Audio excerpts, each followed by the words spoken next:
घटनाटी घटी पुरी सहर में आपण मैंने आम सब जानी थाई जगन्नाथंकर जड़े अनन्य भक्त तांकू कई कई पुरीर जगन्नाथ विभूति कहले अत्युक्ति हुएनी हरिहर बाहिनीपति उपबाचस्पति थिले प्रवीण धुरीण आईनजीवी कचेरी पाखे घर कर अवश्य दिवंगत हो गले जीवदशा भितर से महाप्रभु को अति भल पाती और महाप्रभु भक्त एवं महाप्रभु सहित भाव तांकर केते निबिड़ ताक से मिसी से जानी से जगन्नाथ महाप्रभु विषय लेखा लेखी कुआकुई किसी नाला गणमाध्यम तो नाला से व्यापकता नाला अन्य प्रकार महाप्रभु विषय कहवाई लोक मैंने इच्छा करुले कहीं भगवान को एत भल पाते भगवान लीला काल क्या कहीदेवे काले कहीदे खराब हम कहीं संस्कृत श्लोक अच्छी प्रकाशात सिद्धिया नीच प्रकाशात मृत्युदायिनी कि प्रकाश आम करूनी क्योंकि प्रकाश करते स्कोप ही नाला किंतु हरिहर बाहिनीपति निर्माल्य नाम गोटे पत्रिका छापुले जो थे महाप्रभु को तत्व श्रीमंदिर तत्व जगन्नाथ तत्व सनातन धर्म तत्व गीता भागवत विषय रे व्यापक भाव में आलोचना करा एवं ये निर्माल्य बहीटी जो छपा जाऊला विशेष भाव पृष्ठपोषकता करुले तत्कालीन समाजर संपादक डॉक्टर राधानाथ रथ सी भी जन जगन्नाथ प्राण व्यक्ति से कागज जोगाती एवं से निर्माल्य छपा जाए थरे हरिहर बाहिनीपति जाइछुनी कटक राधानाथ रथ को साक्षात करी ए कागज एवं पत्रिका विषय आलोचना करने राधानाथ रथ कहले बाहिनीपति बाबू आपण महाप्रभु के तत्व प्रचार प्रसार कर महाप्रभु अनुभूति लिखुना अनुभूतिर स्थान दिंतु हरिहर बाहिनीपति कहले कि अनुभूति स्थान देवाई मोर किसी इच्छा अच्छी किंतु प्रसंग होची अनुभूति मुझे जानिले तो मो निज अनुभूति अनेक थिले मु मो निज अनुभूति लिखिपारि कि अनुभूति जानी जार थी शुणिले सीना हम ना हाँ एमती अनेक लोक अच्छा ना जनक ना आप कहतु ना बाछादी शतपथी शरण कूल मुझे तो जानी किंतु से मो सीधासल परिचय ना किंतु मुझे जानी से एकक नृत्य करती एवं कंठ को सी एभली नियंत्रण करी नारी कंठ पुरुष कंठ पिलार कंठ पक्षीर कंठ पशुर कंठ सबु कंठ तांकर कंठस्थ होता है फलतः से विभिन्न स्वर करिपारती अन्य पक्षे जगन्नाथ अनन्य भक्त महाप्रभु अति भल पाती घर शरण कूल मासक थे निश्चित दर्शन करेंगे एवं तांकर बहुत अभिज्ञता और राधानाथ तो कहले ठीक अच्छे मु फोन कर दूची मानसाई शतपथी को सी तुमको साक्षात कर पूरी गला बेले आउ गले तांकर अनुभूति किसी लेख हाँ करके आसिले सेतेबेले रास्ता घाट अवस्था जहाँ तांकर आंबासडर कार कटकरू पूरी आसला को प्राय 3 घंटा लगी जाऊँगी 3 घंटा पर आसी पुरी पहुँचले कचेरी पाखे घर विशेष भिड़ बाड़ से तो न था संध्या पर सी आसी देखिले संध्या बेलू जो जा घर को जाती पिंडा पाखे जो घर पाखे पत्थर बेंच भाया कर पिंडारे से बेंच बाचानी सतुरी बस आश्चर्य मु राधानाथ रथ सहित 3 घंटा तक कथा होगी आसली डॉक्टर रथ कहले मुझे टेलीफोन करदेवी से तुमको साक्षात कर आसी बस पचारे आपण कौन आसते हसीदे प्रणाम टे कले कहले नाई आज्ञा मु पूरी आसी तो आउ महाप्रभु दर्शन करने आ दर्शन कर सारा पर मो गोटे इच्छा कहीं आपको गोटे साक्षात करने आप पूरी गोटे विभूति ना हरिबाहिनीपति कहले ना से कथा नुहे कौन कथा ना खेल आप दर्शन करने को आसी तो हरिबाहिनीपति घर भर डाक ने बसैले कहले नाई मुझे खोजुली ना कहीं खोजुले वृत्तांतटी कहले राधानाथ तो यह कहते आप बहुत अनुभूति अच्छी बाछादी शतपथी को अनुभूति अच्छी एक राधानाथ तो कहते हरिहर बाहिनीपति को एक हरिहर बाहिनीपति बाछादी कहती आखि सजल हो आसला ये मुह को चाहिए कहले शतपथी आज्ञा कौन है ना कौन आज्ञा विषय कहि से कौन न करुँच तो मो सबू करुँच कौन अनुभूति कहबी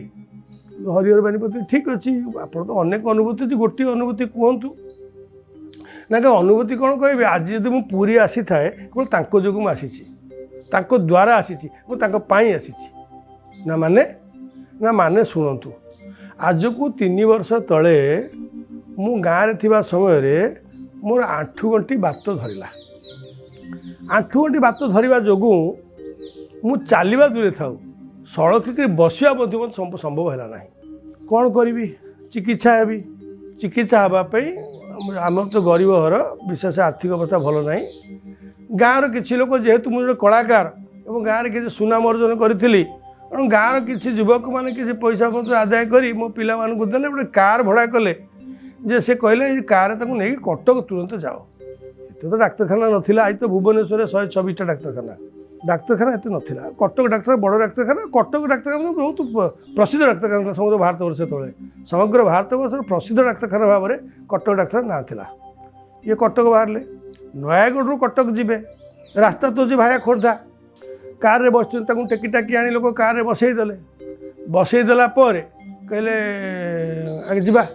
कार आसिले सांगे दीज लोक आुओ भी आसी समस्ते आसिक गाड़ी आसला नयागढ़ आसी खोर्धा होगला से खोर्धाटी कहले नाई टे डाहाण को चल तो पुओ पचार डाहाण कौन जा ना आउ जो बड़ कविराज अच्छा दर्शन करवा देखा करके कथा आसवा ना कौटी ना पुरी जा पिला माने भाविले पूरे तो आयुर्वेदिक कॉलेजटा अच्छी हुए तो नना कर कारण ब्राह्मण घरे बापा को नना डाकते नना कर हुए तो किसी चिन्हा परिचय थी कौन पूरी जावाई ठीक है चलो जब पूरे क्या आगे देखेबे कटक जी कहते जब पूरे किए बड़ कविराज अच्छा कहते चले जा तो गाड़ी डाहाण को बुलाला जटणी बाटे गाड़ी चलला पूरी गाड़ी गलापर से मर्चिकोट पर्यंत गाड़ी जाऊला मर्चिकोट गाड़ी पहुँचला गाड़ी पहुँचला पुलिस तक अटकला छाड़ा मना कला ये तो बुझेदेले कहले लोकटी उठी पाऊनी आम टेकिक नबू आउ टेकिक नहीं से खाली पत्त पवन पाखे अरुणखम पाखे दर्शन करदे से दर्शन कर सारे पलैबू पुलिस तो दयाला कहूँ जा तू गाड़ी छाड़देला नहीं कि चारिपटे पाखे गाड़ी कारटी थोई दुई जन लोक टेकी टाकी नहीं जाकि अरुणखम पाखे ठिया करदे पतित पावन मुँह कर पतित पावन को चाहिए पांचांदी शतपथी रहिले डाहाण पट रहा अरुणखम्ब आगे पतित पावन बापटे श्रीमंदिर जो सूचना केन्द्र अल्प जगह से ठिया था चाही था कांदी पकेले पदे कहले प्रभु आपण विभूति अच्छी बोली आप मत विभूति देइचंती आपण कला अच्छी बोली मत कला देइचंती कलाहाट द्वार भितर आपण अच्छंती केते सुंदर कला मत देइचंती आपण अचल बोली कौन मत अचल करदेले जब मत अचल करदे विभूति देले कहीं आप ये विभूति मोर कौन हम मुझे चली पारूनी उठी पारूनी कहीं ठक ठक ठक कांदी पकेले आखिर लुह बहीगला पुओ ठिया होते ना कहीं काँच आम चल कटक जा ना कहीं काँच चल आम कटक जा ना हाँ जा चल रही पुणी पत्त पावन मुँह चाहिए कहले प्रभु आपण सीना भितर रत्न सिंहासन अच्छा मुझे साक्षात करूनी ये तो आप आगे पत्त पावन भाव अच्छा ना जदि आप सत्य पत्त पावन तो आपन दर्शन करी गोटे दुख कहीकि जाऊँगी आपण अचल मत करदे अचल ये विभूति देते कहीं कलाहाट द्वार पछे रखी ये कलार हाट को मत कहीं मो पाखे जमे देते कौन लाभ है मोर कहीं मत आपड़ देले मन दुख करी आखि छल छल लुह बही जाऊे लुह पोछि पकई प्राय अध घंटे ठियाई कांदिकी मन कथा सब कहीदेले दुईपटे गाँव जो दुईटा युवक जाते पछपट ठिया था पुओ पाखे ठिया थाए सी मने मने कौन कहते कहीकि कहले चल शरणकूल अंचल उत्तर पार्श्व मठर प्रबल संपत्ति फलतः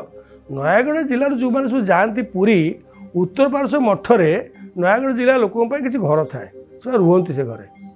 माँ पैसा पाती रुहति बुलिक दर्शन करते पुणी घर को फेरती से प्राय संध्या बेल हो आसला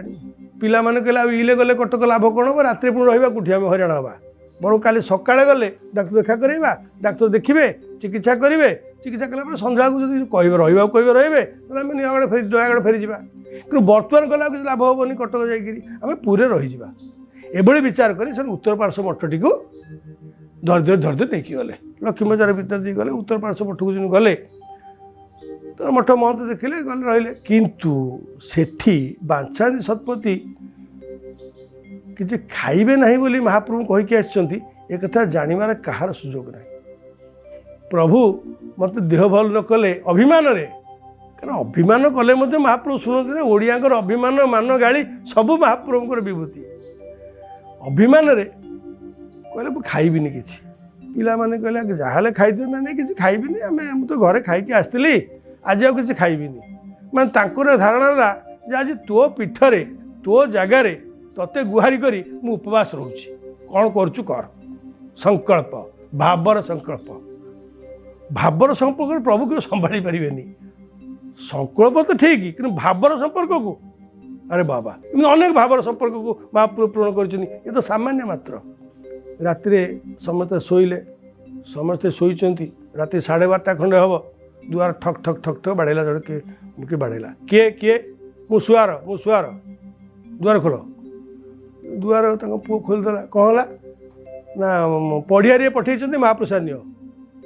तो पुओ सागे सागे नना पचार नना नना ना कौन है ना जड़े किए आसी महाप्रसाद देवा को आसुँच पड़िया पठे से शोथ अवस्था पचारे कहले कौ पड़िया पठे ना कौ पड़िया मत कहले जा उत्तर पार्श मठे सतपति तुम सतपति तो ना हाँ ना से तो कहले सतपति शोचे देवा मुझे कौ पड़िया पठेले ये कहले हुए तो किए चिन्ह परिचय थी ये तो कलाकार जड़े क्या जानी कौन कर पठे ठीक अच्छे महाप्रसाद रखी ना महाप्रसाद से राति पुणी समस्त उठेले कहले महाप्रसाद आसला मात्र प्राप्त मात्र भुक्तव्य तेणु से सागे सागे खाया पड़ो से महाप्रसाद सागे समस्त पाइले पाई सारी पुणी शोले मनरे चिंता करता कौ पड़ियारी कहीं महाप्रसाद मो पठेल मु तो रोगाक्रांत मु तो उठी पारुनी मु तो चली पारुनी मु तो बसी पारुनी आपण देइथिबा कला को तो वितरण कर प्रश्न ना ए महाप्रसाद खुआई कौन हम हाँ ठीक अच्छे मुझे अभिमान करी उपास रही बोली मो उपासटा आप भांगीदे ना हाँ आपण इच्छा पूर्ण हो इनके शो पड़े भोर समय भोर समय लोक उठा न उठा समय दुआरटा मेला अच्छी जड़े कला लोक से घर भर पशि आसला पशि आसिकी सतपति भाई बसी पड़ा बसिकी से आठुटी को आउंसीवा को लगे निद भांगीगला कहला किए किए ना मो मठ लोक कौन कर ना नहीं मुझे शुणिली तो आपंकर आंठू कौन हो आउंसी दूसरी भल लगुच ना तुम क्या आउंस आउंसी देली मुझे मठ लोक आप आउंस देली टे कौन कहीं आहरी आउंसिले सी आउंसुंट जोर सोर भल कर आउंसुंट निद हो निदर उठिले से लोक ना कि सतपति अचल हो सचल हो जाती तुरंत ठिया गले ठिया पुओ डरीगला नना ठिया पड़ीजे कहला ना ना तू दूर ठिया मो गोड़ भल हो चली चली पिंडा को आसिले गाँव दुईटी लोक एवं पुओ आश्चर्य होती देखुं